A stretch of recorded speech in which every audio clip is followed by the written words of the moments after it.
ចិនប្រតិបត្តិការលបែងសង្គ្រាមព័ទ្ធកោះតៃវ៉ាន់រដ្ឋធានីប៉េកាំងយោធាចិនបើកប្រតិបត្តិការកងទ័ពជើងគោកជើងទឹកជើងអាកាសនិងកងកំភ្លើងធំជុំវិញកោះតៃវ៉ាន់នៅថ្ងៃច័ន្ទទី29ធ្នូនេះសម្រាប់លំហាត់សឹកខ្នាតយក្សបេសកកម្មយុទ្ធធរឆ្នាំ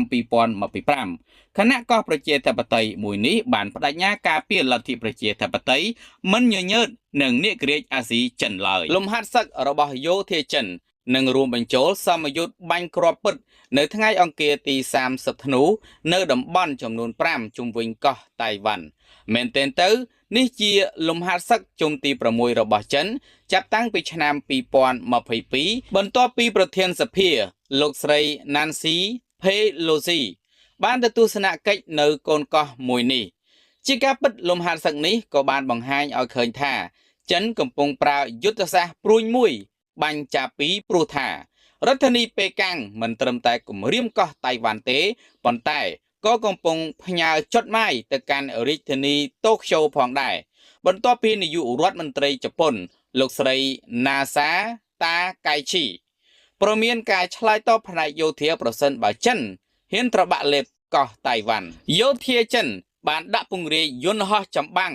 យន្តហោះទម្លាក់គ្រាប់បែកយន្តហោះគ្មានមនុស្សបើកនិងមីស៊ីលរយៈចម្ងាយឆ្ងាយហើយនឹងអនុវត្តការវាយលុកលើគោលដៅចល័តនៅលើដី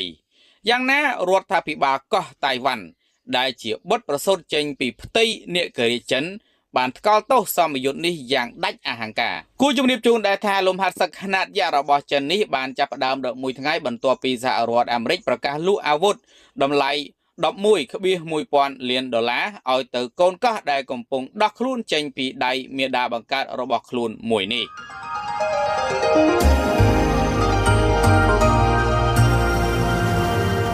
បរិខ្លាំងកូរ៉េខាងជើងទៅកុយគុនសមយុទ្ធបាញ់មីស៊ីលដោយផ្ទាល់ភ្នែករដ្ឋធានីសេអ៊ុលប្រព័ន្ធផ្សព្វផ្សាយរដ្ឋកូរ៉េខាងជើង KCNA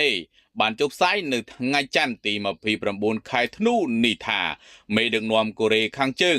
លោកគីមជុងអ៊ុនបានទៅត្រួតពិនិត្យសមយុទ្ធបាញ់គ្រាប់មីស៊ីលរយៈចម្ងាយឆ្ងាយជាយុទ្ធសាស្ត្រដោយផ្ទាល់នឹងភ្នែកកាលពីថ្ងៃអាទិត្យទី28ខែធ្នូការបាញ់បង្ហោះនេះគឺជាព្រឹត្តិការណ៍ចុងក្រោយបង្អស់ដែលលោកគឹមចូលរួមដោយផ្ទាល់ដើម្បីបញ្ជាក់ពីវឌ្ឍនភាពផ្នែកយោធានិងសេដ្ឋកិច្ចរបស់ប្រទេសមុនពេលសមាជគណបកដែលនឹងធ្វើឡើងនៅដើមឆ្នាំ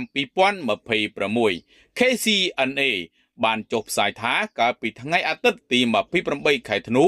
លោកគឹមបានសម្ដែងការពេញចិត្តជាខ្លាំងនៅពេលដែលមីស៊ីលធ្វើដំណើរតាមគន្លងហោះពីលើសមុទ្រភាគខាងលិចនៃឧបទ្វីបកូរ៉េហើយបានទៅដល់គោលដៅដែលបានកំណត់ជាមួយគ្នានេះលោកគឹមបានសង្កត់ធ្ងន់ទៀតថាការពិនិត្យមើលភាពជឿជាក់និងការឆ្លើយតបយ៉ាងឆាប់រហ័សគឺគ្រាន់តែជាសមយុទ្ធដែលមានការទទួលខុសត្រូវប៉ុណ្ណោះប្រទេសនេះកំពុងប្រឈមមុខនឹងការគំរាមកំហែងផ្នែកសន្តិសុខផ្សេងៗលោកគឹមបញ្ជាក់ថាកូរ៉េខាងជើងនឹងបន្តកិច្ចខិតខំប្រឹងប្រែងទាំងអស់របស់ខ្លួនចំពោះការអភិវឌ្ឍគ្មានដែនកំណត់នៃកម្លាំងប្រយុទ្ធនុយក្លេអ៊ែររបស់ខ្លួនជំវិញការបាញ់សាឡបងនេះអ្នកនាំពាក្យក្រសួងការពារជាតិកូរ៉េខាងត្បូងអះអាងថាសកម្មភាពយោធាជាបន្តបន្ទាប់របស់កូរ៉េខាងជើងរួមទាំងការបន្តដើម្បីបង្កើននាវាមុជទឹកដើរដោយថាមពលនុយក្លេអ៊ែរគឺជាសកម្មភាពបំផ្លាញសន្តិភាពនិងស្ថិរភាពនៅលើឧបទ្វីបកូរ៉េ